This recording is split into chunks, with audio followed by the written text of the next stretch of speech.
అమ్మ వంట ఇవాళ మనం చేసుకునేది చేపల పులుసు, చందమామ కొడిపలు, చిన్న పిల్లలు. ఇవి పావు కిలో క్లీన్ చేసుకోవాలి, బొత్తలు పితకాలి. ఇలా చిన్న పేగులు వెళ్తాయి. చిన్న పిల్లలు అవి. పావు కిలో 50 రూపాయలు. చాలా బాగుంటుంది కూర, టేస్టీగా ఉంటుంది. పులుసు పెడతా చూడండి, క్లీన్ చేస్తా, కడిగి పులుసు పెడతా చూపెడతా. చేపల పులుసు చాలా బాగుంటుంది, టేస్ట్ అదుల్స్. చాలా రుచికరమైన అరుదుగా దొరికే కొడిపెల పులుసు. తయారీ విధానం: పావులు నూనె పోసుకుంటున్నా, గంజు పెట్టి 2 పావుల నూనె పోసుకుంటున్నా. టేస్టీగా ఉంటుంది. గుమగుమలాడే చేపల పులుసు రెడీ చేసేసి చూపెడతా. ఎల్లిపాయలు వేసుకోవాలి. చేపల పులుసులా చాలా టేస్టీగా ఉంటుంది. ఎల్లిపాయ స్మెల్. ఆవాలు, జీలకర్ర, పోపు గింజలు, ఉల్లిగడ్డ 1 పెద్దది, పచ్చిమిర్చి 2 కట్ చేసి పొడవుగా వేసుకుంటున్నాను. చాలా గుమగుమలాడే చేపల పులుసు రెడీ అవుతుంది. చాలా బాగుంటుంది. గోల్డెన్ కలర్ రావాలి, ఫ్రై అయిపోవాలి. ఇప్పుడు అల్లం పేస్ట్ చిన్న స్పూన్, అది కూడా కలుపుకోవాలి. సింపుల్గా వండుకోవచ్చు, వాసన ఉండదు, ఏముండదు. నిమ్మకాయ వేసుకోవాలి, మంచిగా కడుక్కోవాలి, పులుసు పెట్టుకోవాలి.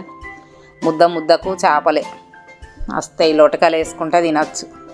చిన్న చేపలు వేడివేడి అన్నం వండుకొని, జీలకర్ర మెంతుల పొడి, తెల్లారున్న చేపల పులుసు చాలా టేస్టీగా ఉంటుంది.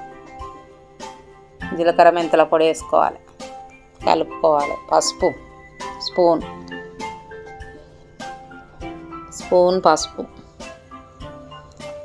సింపుల్గా వండుకునే చిన్న చేపల పులుసు, చందమామ కొడిపలు అంటారు వీటిని. చిన్న పిల్లలు మాకు ఇక్కడ దొరుకుతాయి, అరుదుగా అమ్మొస్తాయి. పానం ఉన్న పిల్లలేవి, చిన్న పిల్లలు.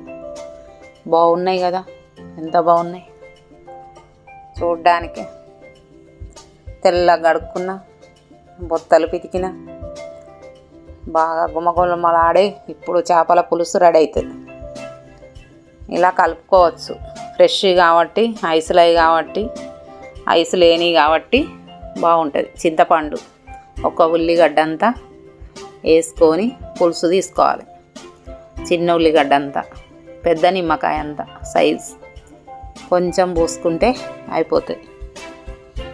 బాగా పులుపొద్దు, బాగా టేస్టీగా ఉంటుంది.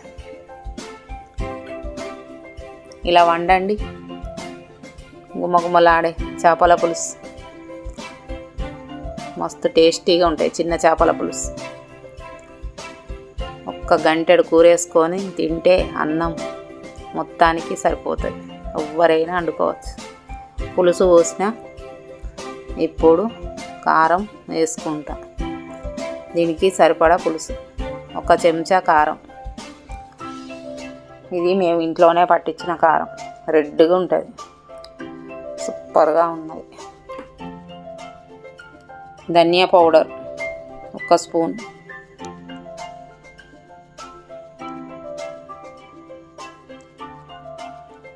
ఉప్పు 1 స్పూన్ తగినంత. ఎక్కువ వేసుకునే వాళ్ళు ఎక్కువ వేసుకోవచ్చు, తక్కువ వేసుకునే వాళ్ళు తక్కువ వేసుకోవచ్చు. ఇలాంటివి వచ్చినప్పుడే తినాలి.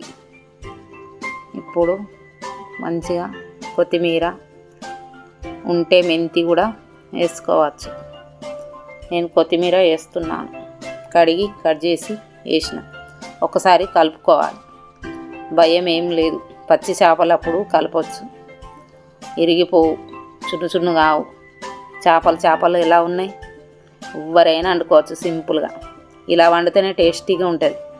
పులుసు మరిగినాక చేప పిల్లలు ఎత్తే నీసు వాసన వస్తాయి, మంచిగా ఉండయి. నేను వండినట్టు వండండి చేపల కూర, ఎంత బాగుంటుంది, టేస్టీగా ఉంటుంది. ఇప్పుడు 5 నిమిషాలు ఉడకనియాలి. ఉడికింది, మూత పెట్టిన, తీసిన. గుమ్మగుమ్మలాడే చేపల పులుసు ఎలా రెడీ అయింది. ఇప్పుడు నేను ఉడికినాక తింపి చూపెడుతున్నా. చిన్న చిన్న చేపలు ఎంత బాగా కనబడుతున్నాయి చూడ్డానికే. ఇప్పుడు చూస్తుంటేనే ఉడకరేస్తున్నాను. తినాలి. వేడి వేడి చేపల పులుసు వేసుకొని. గుమ్మగుమ్మలాడే చేపల పులుసు రెడీ. బాగుంది, ఎంత బాగుంది. ఇలా వండుకోండి, తినండి. తింటున్నాను, పెట్టుకున్నాను. అందరికీ లైక్ చేయండి, షేర్ చేయండి. అమ్మ వంట ఇలా వండండి. సూపర్గా రెడీ అయిపోయింది. చిన్న చేపల కొడిపలు, సందమామ కొడిపల పులుసు ఎంత బాగుంది చూడ్డానికి. అందరికీ షేర్ చేయండి, లైక్ చేయండి, షేర్ చేయండి. బాగా ఉంది కదా. ఇలా వండుకోండి. ఏ చేప ఇరిగిపోలే. సూపర్గా రెడీ అయింది. అన్నంతో, వేడివేడి అన్నంతో సర్వ్ చేసుకొని పెట్టుకొని లాగిస్తున్నాను. అయిపోయింది. ఇంతేనండి.